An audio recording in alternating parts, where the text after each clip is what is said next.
Hello! Methinks it's time for a video. I'm recording early for once.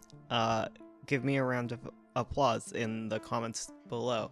It's Monday Fun Day, and I get to talk about whatever I want. We're going to continue talking about my webtoon that is in pre-production. I guess it's like pre-production. I've been developing the world. I did 2 videos. So far I've talked about kind of the basics of how things work, how it's a magical world based on a system of 12 different elements. And then the other week I got into how the different fantasy races work within this world, and basically they all derive from elves, and the 12 elements influence whether or not they are furries, basically. So today I want to talk a little more in depth about the magic system and what one can actually achieve with magic, because I've talked kind of broadly about it, but I've never gotten into like the nitty-gritties. And I guess I can lump this into kind of like teaching y'all about how to make a magic system or whatever. But having rules you understand is a good place to start. So, how does the magic work? Okay, so magic is based on the use of Aether, right? I think I've talked about this, but refresher is always good, you know? There are many different disciplines of magic, but the principle's all the same, and each type of magic is derived from one of 12 elements, and you are born influenced by one of the 12 elements, and that's how you can use your Aether. You can't go outside of that. You're born with it, baby. Mages have a surplus of magic as opposed to non-mages, right? So using magic will empty the surplus reserves, and it needs to be replenished. Kind of basic magic system, just through resting. You can amplify your magic, and you can add to your reserves by channeling magic through like Aether crystals or whatever. However, the amount of crystal cannot exceed one's own surplus, so you can't go beyond double what you already have. Because if the balance shifts in favor of the crystal, you can drain all your magic out and it crystallizes. It's not good. It doesn't work. You want to be stronger or equal to whatever crystal you're utilizing. So while the body has like defenses against like raw crystal just zooping out your magic like that, there's stuff called like alchemy, which is adjacent to magic, and in alchemy you can make objects that can do what raw crystal cannot. And well-made objects can allow you to wield like crazy amounts of magic beyond your own power, and faulty objects, faulty creations of alchemy can take all of your magic out beyond your surplus and kill you or other things. So you want to make sure that it's good. And so a little more on Aether. Aether is prevalent across the world in both living and non-living things. Aether in its densest form is the Aether crystal, and within the mage's surplus. And Aether crystal is accessed readily in a mine that exists on the border of the kingdoms of the Lindworm and Alaria. I talked about this in the last one, but it is specifically near the population of Drow and the mountain gremlins, which are basically the same race with an arbitrary distinction. Aether is inherited.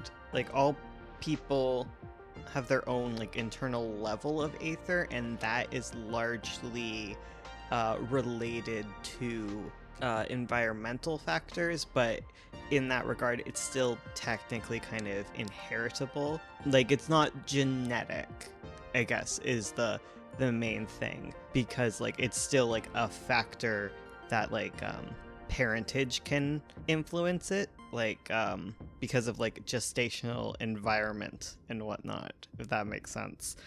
But yeah, blah blah blah. what level of Aether you have beyond like a surplus kind of determines whether or not you turn out to be someone who's like more animalistic in features or more elven in features. So the more magic, the more elven, basically. And like I said, yeah, parentage, gestational environment, and even like early childhood influence kind of like where one will end up on the Aether scale. So like in childhood, you can still continue to gain exposure to Aether and develop into like a more elven kind of adult. Childhood's weird, right?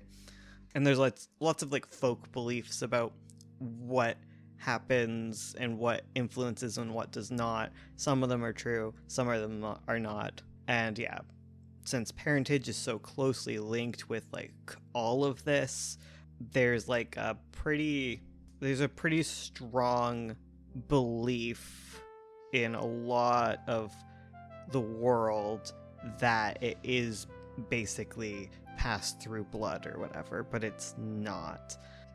So like one's like mother probably makes like more of an effect on the level of Aether they like inherit, right? Because like when the baby is in the womb, the mother who has a surplus of Aether like that is going to affect things, as opposed to like a fawn mother where there would be less of that. So like if your mother is a mage, you're more likely to be a mage, and if your mother's a fawn, you're more likely to be a fawn, and your father really doesn't affect that as much. You know, there's still a little bit because he's still presumably around. Further like gestational environment is like exposures that like the mother would have to like all sorts of things, right? And it's like in nomadic cultures where travel occurs and you go to different places, there's tends to be like a broader range in appearances and expressions, because Aether is so wildly different throughout different areas of the world. Because like if you think of like the crystal caves, there's gonna be like some places with like very low excess, and then there's places with more. And if you're traveling around, even within your family, it's gonna be different. Oh, this is great. Yeah, another example of this is because there's harpies in this world, in cases like where gremlin are doing experiments and drow are doing experiments, if you steal an egg and put it in the crystal cave, you can hatch a drow and not a harpy. It's really cool. Love that. And finally, like early childhood has like a minimal effect on one's Aether, but it's not like insignificant. Like mage powers tend to appear throughout childhood and develop from there. While you're developing into like a mage and growing up, you might lose animal features, but some people just keep them, that's cool. Sort of like the other example is like to kind of demonstrate this is that you're not going to typically see that much variance in early childhood, but in cases where like you're adopted and orphaned and you end up like kind of disrupted within your environment or whatever, like there's going to be like a chance for more variance, as opposed to kind of like the typical like stable childhood with the same kind of family around. If you're raised by mages and then abruptly are taken away from that environment at a very young age, that's going to affect how you develop as a mage or as a furry. So there you go. Yeah, and what type of element you develop is kind of random. It's a 50-50 coin flip based on your parents. Yeah, you're not gonna get one outside of that. Right, so let's get into the fun stuff here. So I've talked a bit about the 12 elements. I'm gonna like reiterate them as we go through this, but we also need to mention the disciplines of magic. So typically, magic can be divided into 7 disciplines, and there's divination, evocation, summoning, conjuring, enchantment, transmutation, and witchcraft. Cultures will draw the lines between these things completely differently.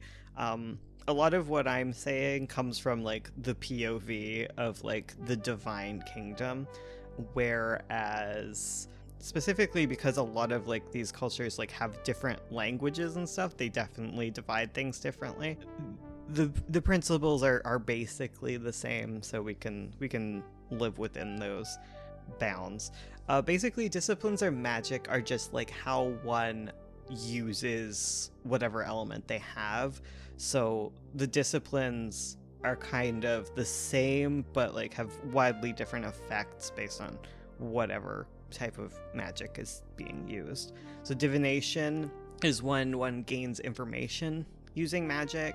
Evocation is when someone uses the power of an element without its full form, so just evoking an aspect of their element. Summoning is bringing forth an element without full control of that element. Usually like something with a mind of its own is basically summoning. Conjuring is bringing forth an element with complete control of it. Enchantment is imbuing objects and other beings with elemental properties. Transmutation is transforming objects and beings. And witchcraft is ritualistic, like magical practice that involves like invoking gods and stuff and isn't exclusively used by mages. Non-mages also engage in some witchcraft. We probably won't be getting into witchcraft today because it's complicated and very religiously tied. And the other one that I mentioned a little earlier is alchemy, which is the study of magical properties for the purpose of abjuration and enchantment. Abjuration means like stopping magic, getting rid of it, and enchantment is enchantment. It's like I was saying, like making magical objects and stuff.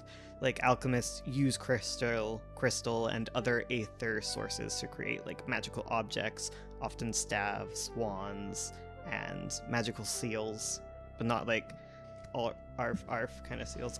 So one of like the most interesting things kind of about alchemy and why it's on the side is it tends not to be practiced by mages, very rarely, because mages can't really work with the high quantities of aether and disrupt them in that way, because like I was saying, like if you mess up alchemy as a mage, you can get all of your magical zooted out of you, just woof, gone, bad times. Whereas if you are not a mage, you don't really have a access point. You don't have a hole where your magic comes out. the magic. You don't have that, so like there's not a risk of losing all of your aether through alchemy if you don't have a way that the magic goes out, basically. So yeah, alchemy tends to be a practice for furries. Like that I'm just going with furries. Yeah, we're not going to talk about witchcraft. Let's just go right into the elements of magic. We talked about the divine element. I'm just going to brush over that one because like I said, there's not really examples of how this magic can be used because it is so powerful that there is no one with the excess aether needed to use it. Basically, you need to be able to have enough magic. So like the more badass an element seems, the harder it is to use, so the less likely it is to actually have been used. So onward to crystal magic. Like I said, it involves the element of crystal, so aether crystal, and controlling crystal, allowing one to form aether density, blah blah blah. Like it's messing with, it's like magic that involves magical densities.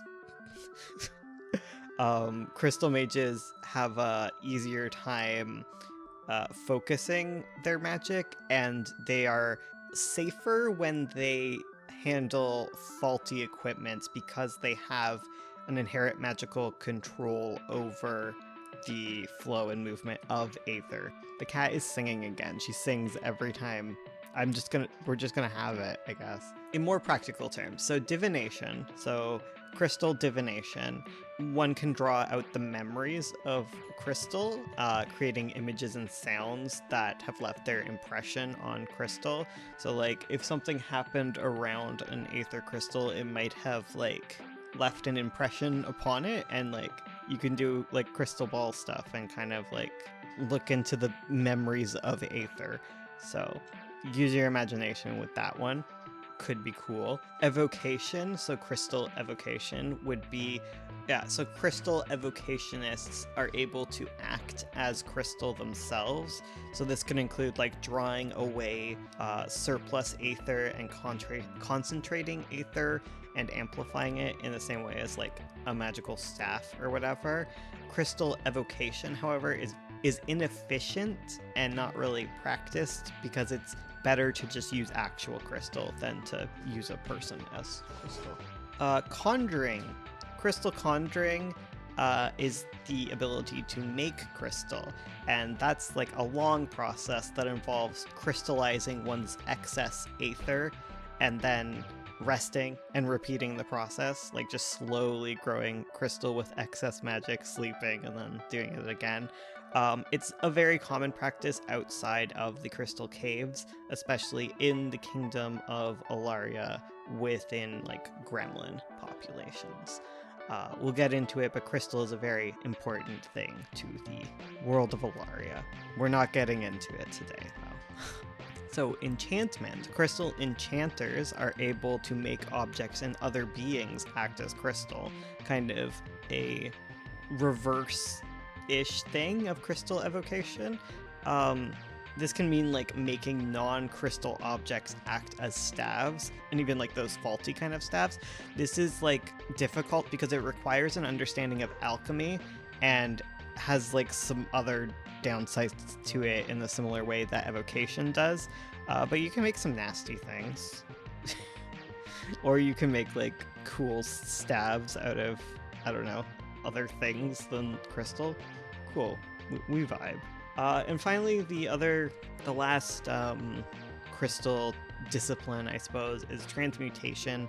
And crystal transmutation is turning things into crystal. Like you compress down beings, objects, whatever, to just their crystal, you know? Not efficient at all, even less so than conjuring, because conjuring is like a one-to-one output.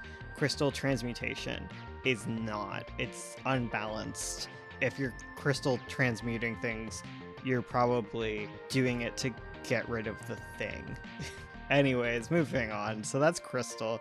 The next one on our list is arcane. So the arcane element, I remember it being kind of confusing to explain because it pertains to lost magic. So the element of arcane is the substrate of the world. So kind of like, it's kind of what exists outside of Aether in a way. It refers to what existed before the elements unified.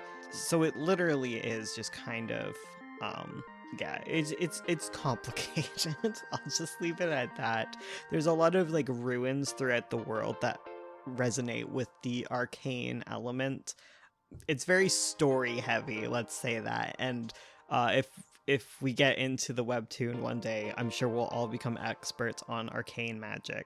Because it's so wishy-washy, and because it is the elements associated with most of the Western continent, so like orcs, trolls, and ogres, the Western continent just doesn't have a lot of Aether present.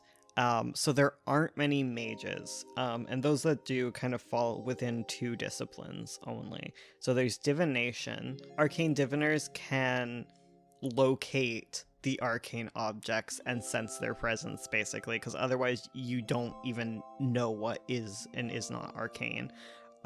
With strong divination power, like a mage is able to gain some like ancient knowledge from ruins and stuff, but that's really exceptionally rare. You'd have to be a little special snowflake, OC, Mary Sue to do that. You know, that would never happen in the actual webtoon. I would never do such a thing. And the other version is enchantment. Enchantment, you're able to make up your own false artifacts and imbue them with the arcane element, because obviously there is like some religious and cultural importance to finding arcane objects, so why not make a bunch of fakes and sell them and swindle people? Great idea. That's what enchantment is for. Otherwise, arcane magic, there's not much else to it that is known. All right, with that extremely limited form of magic, I guess it's less limited than divine magic, so we got that. But aside from that, let's move into Hearth, where things are going to get ridiculously in-depth, because Hearth is the element that pertains to home and family, and it is very, very easy to use. So it is very common. It's one of like the most common forms of magic within the world, because most spells aren't very taxing at all, and they require very little excess Aether, so like the bar to be considered a mage is much, much lower. Most magic is conjured through the Hearth, which is the heart of a family or a community. It's typically like a fire or a stove, but it can be whatever. Hearths typically grow within a family and may encompass like the whole family room. Cooking, therefore, is a very big part of Hearth magic. Things are going to get very wholesome here, okay? We're going to get some cottagecore magic occurring here. So divination, right? Hearth diviners are able to use the Hearth to answer questions. So like typical questions are like involving like matchmaking, matters of like family planning, and like relationship guidance. It's like that sort of thing related to family. One can like ask the fire questions and divine things. Onward, evocation. So Hearth evocation is used in times of loneliness, sadness, despair. Hearth evocation can give one like the emotional strength of support and love, and you can use it on yourself, or you can extend it to another person. Hearth evocation at a more powerful scale can even nourish or like warm someone using like the full evocation of like the actual Hearth. Summoning. Hearth summoners are able to summon family members to the Hearth. This is the ease of this magic is based on both like the strength of the Hearth and the strength of the bond of the person being summoned to the Hearth. So it's harder to bring family who are not as close. So at least that's good. Very useful when you're on a farm though, to summon everyone. I would love to, no walking home, just there. Enchantment, there's so much to talk about here. So enchantment is a super common practice even in non-magic families, because non-magic families are very likely to have enchanted heirlooms connected to their family. Enchanted cookware, of course, is very common and often imbued with like enchantments to make like family recipes from different generations. Often objects are kind of inadvertently enchanted, especially in a well-established Hearth. This often is referred to objects learning traditions. So tables will set themselves, and like brooms will clean the room, and dishes will wash themselves. So great. Love to be a Hearth mage. Enchanted items, however, are very finicky, and they only work for those with a connection to them. So losing an appreciation for them can cause them to stop working. Being happy about a chore they perform isn't enough, okay? So the best way to use them is as assistants. So kind of like an example is if you had an apple peeler that became enchanted because of peeling apples with the family, and it was like a important social time, it might stop peeling apples forever if the tradition isn't upheld or appreciated. A lot of enchanted objects might also only work on holidays. So once an enchantment stops working, it doesn't go away. Most families over the time accumulate heirlooms that are bound to end up as kind of cursed objects. So like enchanted objects that are like misused or forgotten are likely to start like behaving poorly. It can be very difficult to get rid of these items as they often are drawn back to the hearth. Cursed items tend to not change for the good because their quirks kind of become new traditions, thus cementing them further in the family.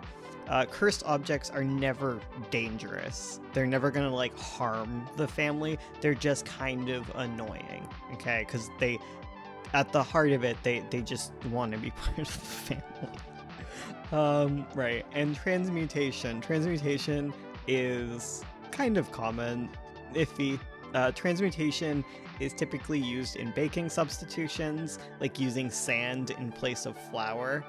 It's some of the most difficult hearth magic. You're really cool. Mage grandma probably knows how to do it. And it is easier the closer an object is to what you're trying to transmute it to.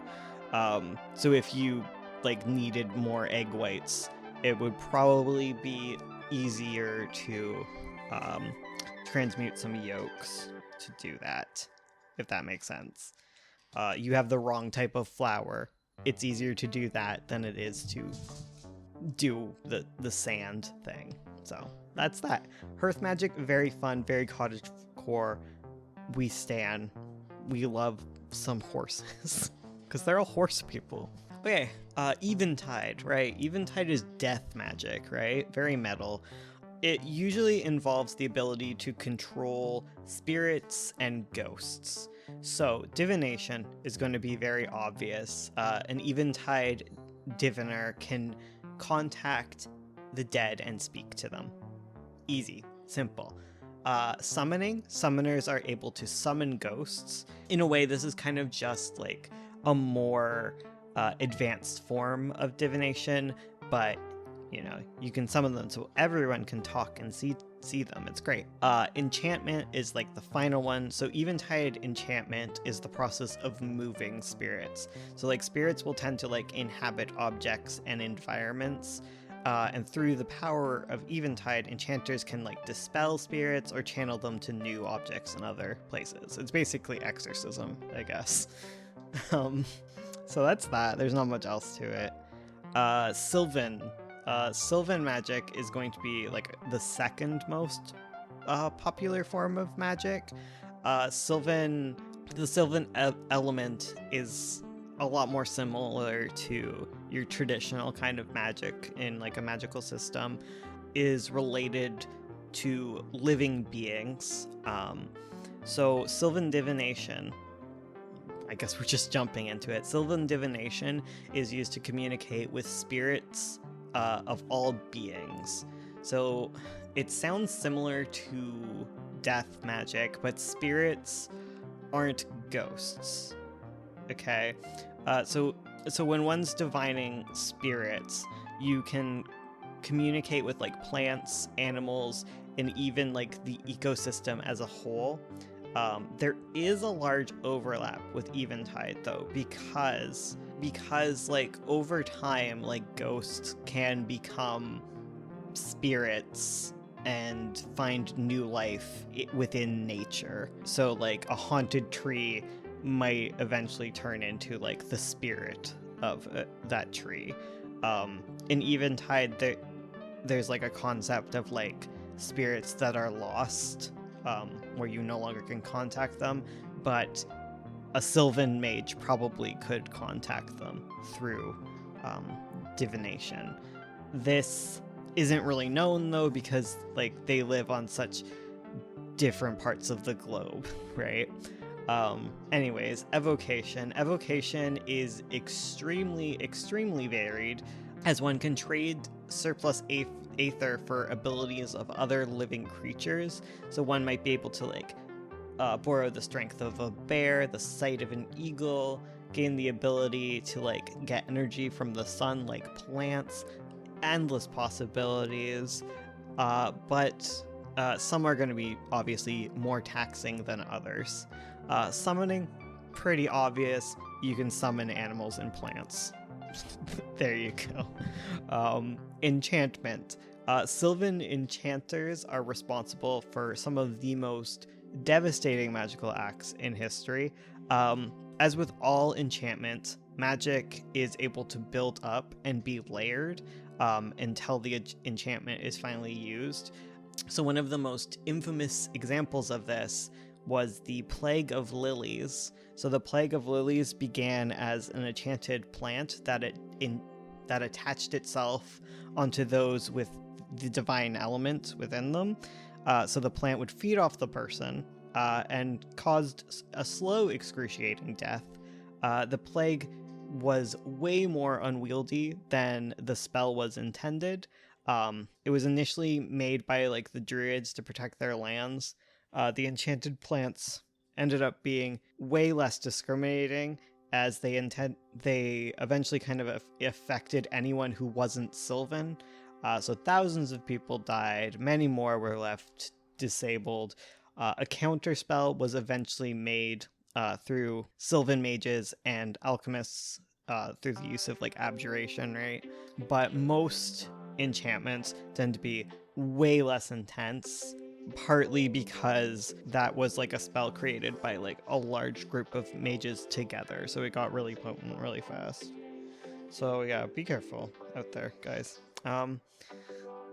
Finally, you have transmutation, and that's the ability to change beings into other beings. So unlike evocation, results require magic to undo them.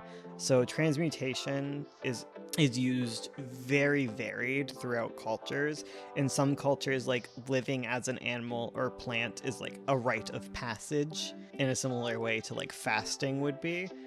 In other cultures, it's like a punishment, it's difficult, and it's a highly specialized skill, basically, regardless. Onward into the element of void.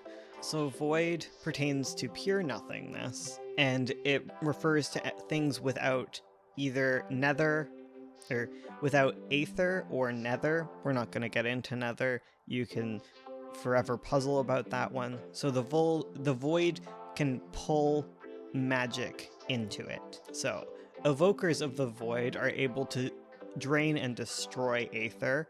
This can be any sort of aether, but it's easiest to destroy like excess aether because it's easiest to pull that out. And it is very useful in destroying enchantments, right? Because enchanted objects have that like surplus aether nonsense going on. So with void magic, you can get rid of that.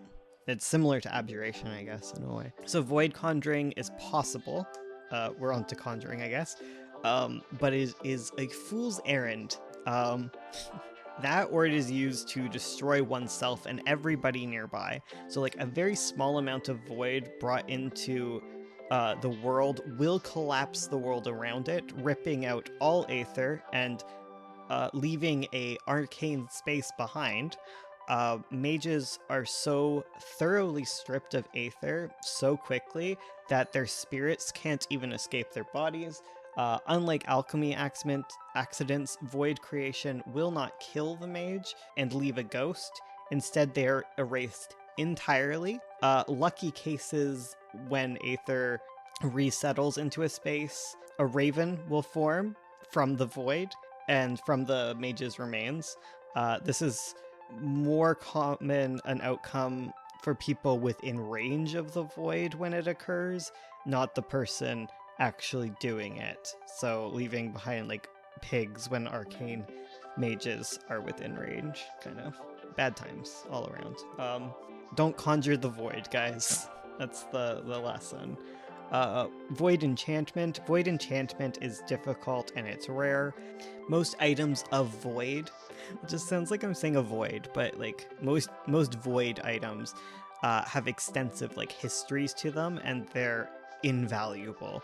some of like the most common examples are items made to strip away magical powers. So void swords exist, obviously, because that's cool. That can destroy Aether in addition to like creating a wound. The void crown was a crown enchanted to stop a greedy ruler that threatened to take over Ravencrest, where all the ravens live. She was like known for her love of jewels and raiding, and she was tricked into stealing the void crown. It was said to like ignore the advice of like her kin, but she thought they were just trying to steal the crown for themselves. When she put on the crown, she was pulled into a void, leaving behind a single feather. Some people don't believe this is true, and they believe it was a story made up to hoard gems. But it's true. I'll just confirm it for you. Onward to Lucent magic. So that one is the magic that's related to light, so light magic. So Lucent magic is typically used in the pursuit of knowledge and in making illusions. So divination. Through the discipline of divination, Lucent divination is very complicated. It involves using Aether to view symbols hidden within light. Lucent divination has been the source of many magical sigils, which are a large part of alchemy, basically, and they conjure these and they study them. There's more to it, but we gotta move on, guys. Conjuring. Lucent's conjuring is used to make images, mirages, illusions, creating light. Lucent mages can take on whatever appearance they wish to, so long as they have the energy to do so. Very cool. Enchantment. Lucent enchantments are made to change the outward appearance of an object permanently and circumstantially. This can mean creating like costumes to look as someone else when worn. Illusions. Tempest. Tempest is pretty badass, guys, not gonna lie. So Tempest pertains to disaster, right? And it's predominantly used in making storms. So Tempest diviners are able to use their magic to predict natural disaster, and larger storms that are closer in range are easier to foresee. So early foresight is very important, as Tempest mages cannot quell natural storms, so they need to be aware of them. They're the weathermen. Evocation. Tempest mages can evoke a fraction of a storm's power, so one might use the strength of a storm wind to help them move something. The lines for this are very blurred with conjuring. So Tempest conjuring, you're able to conjure storms or elements like rain, lightning, an earthquake. They range a lot in ability, and extremely powerful mages can conjure a storm to destroy like a small house. Like they're tough guys. Enchantment.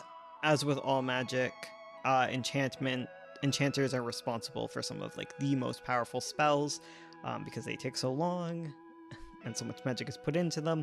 Items can be created in order to like make storms on purpose, usually to defend Wensland. There we go. Curse. Let's talk about the spiders for a bit here. Okay, so curse magic is used to produce and benefit from pain. So curse divination is used to gain information from people using pain. It's like torture, but it actually works, basically. So curse mages use pain and suffering, and through greater pain, it's easier to use curse divination. So, yay. They won't, like, you won't be lying, I guess. They can learn the truths of your heart and soul through hurting you. Evocation, curse evocation is of course, you can make the feeling of pain without an injury. Cool. I love Lich Lands, guys. Enchantment, curse enchantment. Through curse enchantment, one can imbue objects with pain. They can make weapons that cause additional pain, or they can protect property, making it only comfortable for personal use. So like you might have like a sword that hurts anyone to use it other than yourself, or you might have a really nice chair that no one else can sit in. It's yours. It's just uncomfortable. Anyways, Astral. We're on to Astral Mages, guys. Astral magic is very difficult to work with. It's going to be one of those big ones, right? Because it refers to the cosmos. So that's going to be big, kind of like divine magic. Okay, so astral divination, come on, we know what's happening here. It's used to look at the stars and divine meaning. It's used to predict the future. Despite draining magic by many, it is believed to be fake. That is to say, mages are believed in what they see, but they don't think that people can actually, from the images they gain, actually gain any actual information. Like it's like they can conjure like images, they can divine answers, but they can't interpret them, is kind of the belief behind astral divination. Astral evocation, it's some of the most powerful forms of astral magic. So one can harness kind of the power of celestial bodies. Obviously, it's only a little bit, but they can like affect things like gravity and like heat and like the cold of space. And the most significant feats of astral magic are going to be really advanced. You're probably not going to be as powerful as you think you are. And finally for that, there's enchantment. So astral enchantment is used to extend evocations, kind of by imbuing them into objects, obviously. So you can make things like a blanket that's always warm, or like some actual like floating shelves that are kind of cool. But it's hard and largely not worth it. Rift. We're on to our last one, guys. 50 minutes in. Holy shit. So Rift magic, that is portals. Fun. Rift magic is very limited in scope, actually, and it's very powerful, and it is versatile in implications, right? So like conjuring is one thing. You can make a temporary portal between one place and another, and then there's enchantment, where you can create like a stable archway that is a portal. So that's where a lot of things connect to the kingdom of Moonwell, is through an area of portals where everyone can go through, and then there's like exit points that were enchanted within like capital cities and such. So Rift magic is very useful, but it's not very like varied. So there you go. And that's the 12 of them. Wow, we got through it. I knew this would take forever, so I'm glad I didn't promise you anything else. So thank you for listening. I've been enjoying talking about these. And for those of you who've enjoyed listening, thank you. I'll love to hear about all your OCs that you're apparently creating. Thank you. All right. I'm going to see you in the next one, where we will talk finally about the countries. So let's go.